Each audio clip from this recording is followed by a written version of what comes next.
Hoi en welkom in mijn volkstuintje. Het is begin september en het is een prachtige ochtend. Het is ongeveer 9 uur 's ochtends en het belooft een warme dag te worden. Zo'n 29 graden, dus ik ben lekker vroeg gekomen zodat het nog niet te warm is.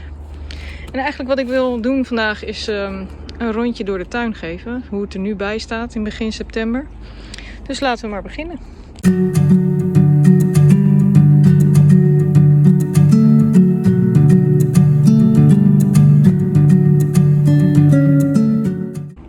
Nou, bij binnenkomst word je al meteen begroet hier met de prachtige, leuke Cosmos bloemetjes. Ik weet niet meer precies hoe ze heten eigenlijk.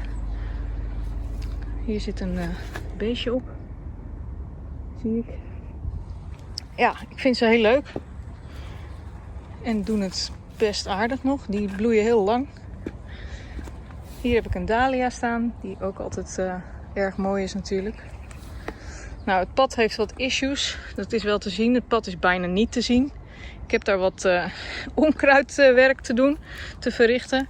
Maar ik had andere prioriteiten de laatste tijd. Bijvoorbeeld deze bakken een beetje onkruidvrij houden en maken.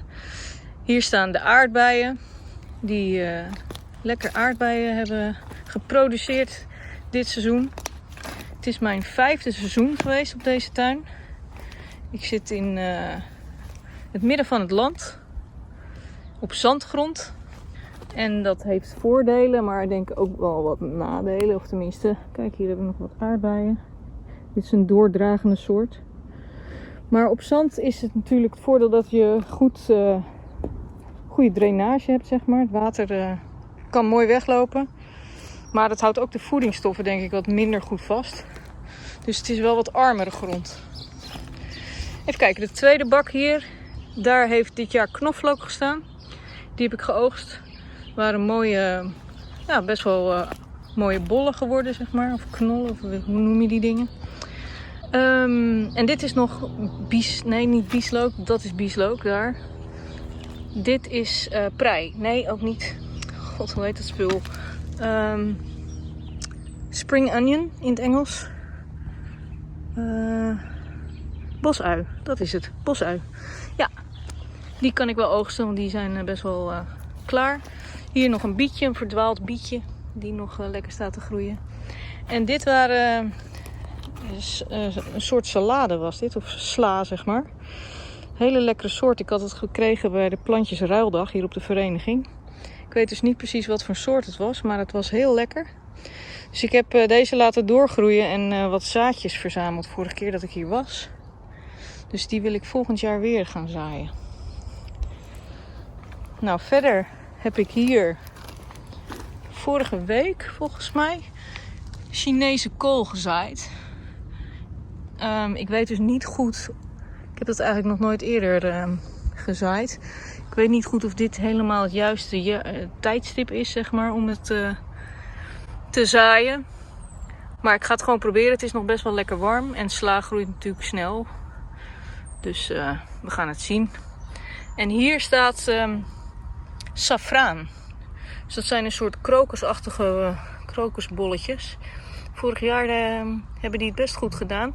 Ik zie nu nog niks boven de grond komen. Die zouden dus in het najaar boven de grond moeten komen en dan moeten bloeien. Dus ook dat gaan we zien of dat nog gaat gebeuren dit jaar. Hier stond pompoen en komkommer. Nou, die komkommer die heeft het niet goed gedaan hier. In mijn tuin thuis heb ik een kleine muurkas. En daar heb ik wel lekkere komkommertjes vanaf gehaald. Het was zo'n kleine soort de Calimero. Van die snackkomkommertjes zijn dat. Daar heb ik er heel veel vanaf gehaald. Super leuk en lekker. Maar hier hebben ze het helemaal niet goed gedaan.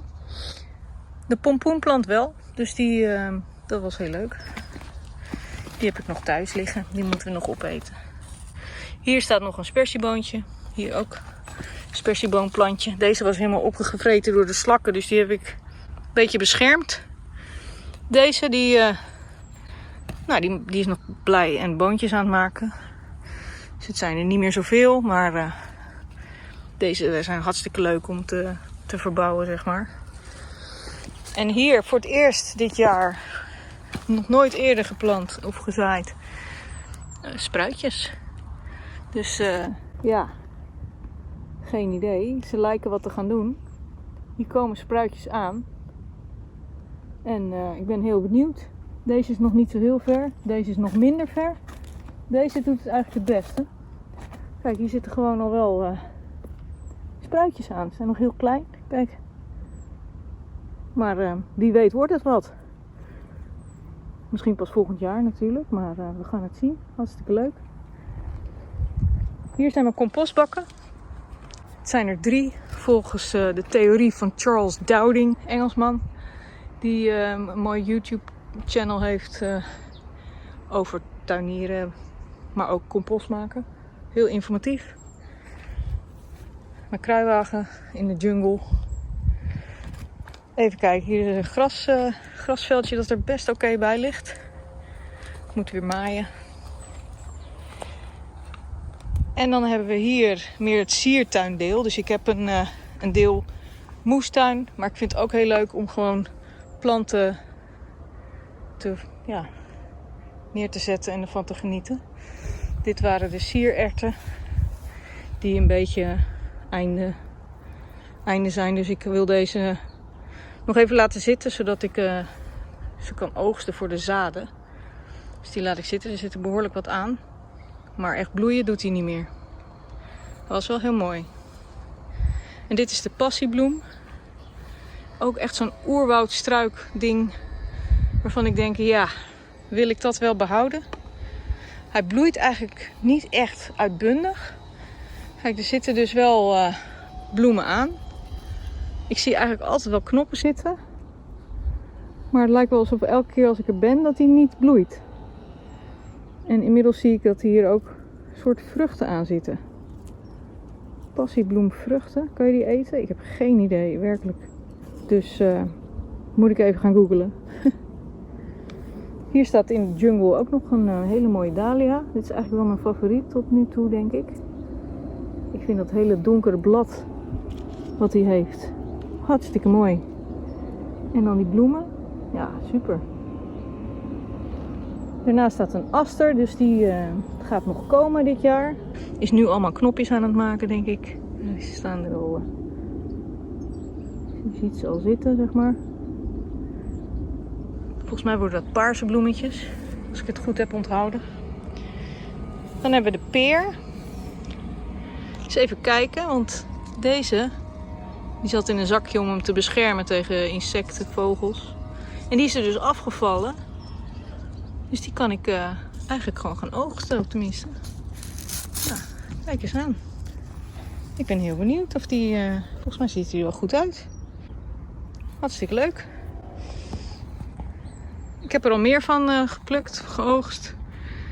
Weer een dahlia, eigenlijk dezelfde soort. Dus die wil ik eigenlijk denk ik ook wegdoen. Hij is een beetje groot hier. In de border. Want dit is dus eigenlijk de fruitboompjesborder. Zo had ik het bedacht. Maar de fruitbomen zijn een beetje ver te zoeken. Tenminste, daar moet je goed je best voor doen. Hier staat er dus één, dat is de peer. Nou, dan heb je die grote dahlia. Maar hier, dit is dus ook de appelboom. Kijken of er nog een appel aan zit. Ja, er zitten de appels. Hier, kijk, het is een hele mooie appel. Maar die wordt dus een beetje overwoekerd door de dahlia. En dus ik denk dat ik die dahlia gewoon weg ga halen hier. En volgend jaar iets anders neerzet. Iets kleiners. Dan hebben we hier nog een ander soort dahlia. Deze vind ik ook heel mooi. En die blijft wat lager. Dus misschien moet ik die gewoon wat meer opzij schuiven. En wat meer ruimte geven. Deze gaat echt... Oh, die is heel mooi. Kijk eens die knop. Hartstikke mooi.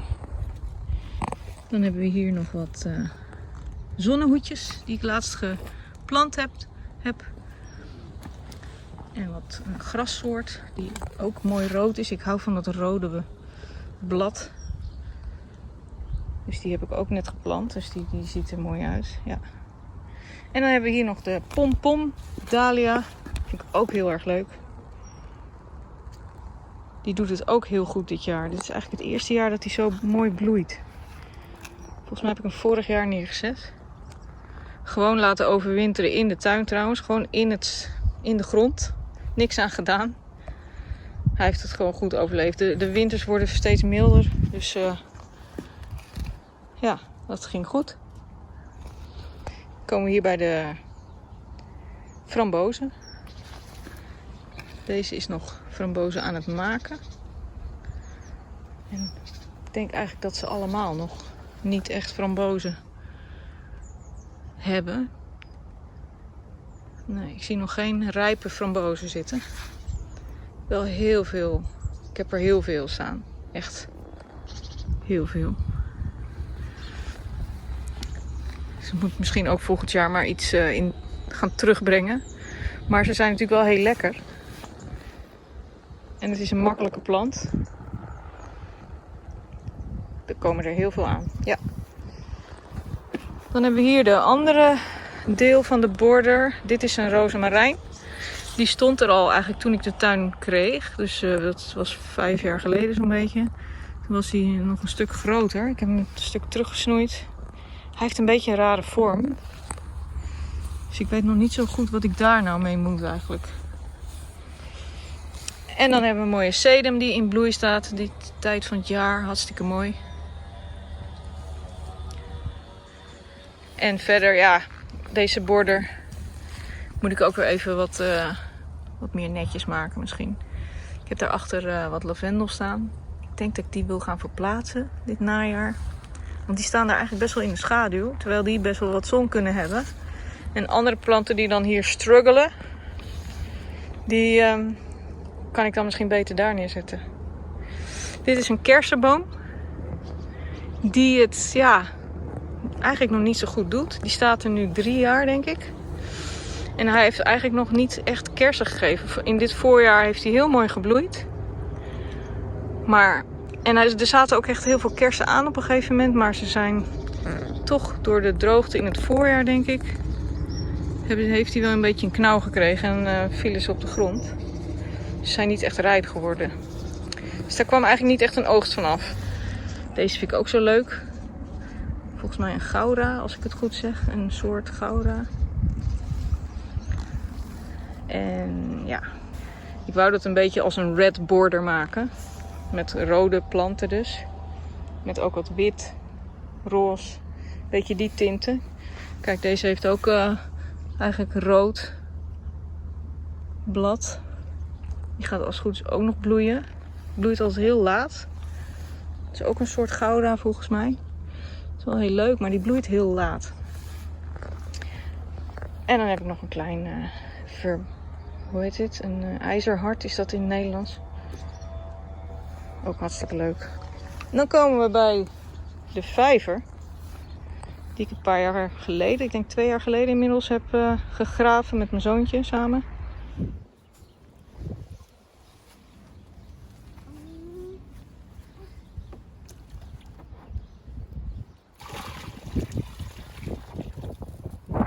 Leuke klus. En daar heb ik vorig jaar oktober vissen in gedaan. 3 goudvissen bij Intratuin gehaald. En er gewoon in gedaan. Zo van, we gaan het zien of ze de winter overleven. Nou, dat hebben ze dus gedaan. In het voorjaar waren het nog steeds 3. Inmiddels zijn het er eigenlijk nog 1 volwassen. Vorige keer heb ik 1 volwassen nog gezien die ik dus oorspronkelijk erin heb gedaan. Maar in het voorjaar hebben ze dus eitjes gelegd. En er zitten dus ook babyvisjes in. Dus super leuk. Ik heb eigenlijk heel veel kleine goudvisjes hierin zitten. En dat is echt super tof. Maar ik kon laatst die andere grote, dat is een witte, die kon ik eigenlijk niet meer vinden. Dus ik ben bang dat die of is opgegeten of ik weet niet waar die heen is gegaan. Ik heb er geen net overheen. Want dat vind ik gewoon niet mooi. Maar ja, dat is natuurlijk wel het risico dat dan een dier, een kat, er lopen hier regelmatig katten. Of weet ik veel. Reigers, nou die heb ik echt hier nog nooit gezien. Maar ze kunnen gewoon opgegeten worden, ja. Vlinderstruik. Het is een beetje een soort die ik eigenlijk achteraf niet zo heel mooi vind. Qua kleur bloemen. Maar de vlinders vinden hem wel mooi. En daar gaat het eigenlijk om.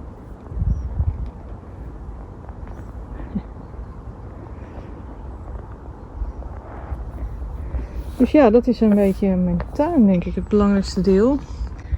Natuurlijk mijn tuinhuisje, niet te vergeten. Dat is toch wel een beetje mijn trots van dit jaar. Ik heb hem in februari laten plaatsen eigenlijk. Hiervoor had ik een tuinhuisje dat gewoon te goedkoop was. Te dunne wanden, waardoor die helemaal scheef trok. Het was een soort blokhutconstructie. Dus gestapeld. Nou, dat werkte gewoon niet. Hij ging helemaal bol, krom staan. En daar heb ik dus toch maar voor besloten om die weg te doen en dan te investeren in een nieuw huisje.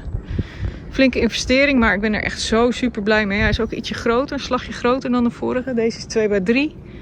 De vorige was 2x2. Dus dat scheelt toch. 2 vierkante meter. Ik heb ook dus meer dakoppervlak om water op te vangen. Heel belangrijk, want we hebben wat droge zomers gehad. En ik heb hier een 1000 liter watertank. En ja, dan moet het echt wel flink regenen op zo'n klein dakje. Wil dat ding volkomen, maar met 2 vierkante meter extra gaat het toch gewoon weer sneller. Dus daar ben ik ook heel blij mee. Hij zit nu helemaal vol. We hebben best wel veel regen gehad de afgelopen zomer. En ik heb ook een waterpomp, maar die werkt eigenlijk niet zo heel goed. Dus ja, dit is mijn tuin. Op dit moment in september. Hier is nog een druif trouwens. Wacht, ik ben nog niet helemaal klaar. Ik heb natuurlijk nog een picknicktafeldeel, het terrasje. Kan ik lekker zitten.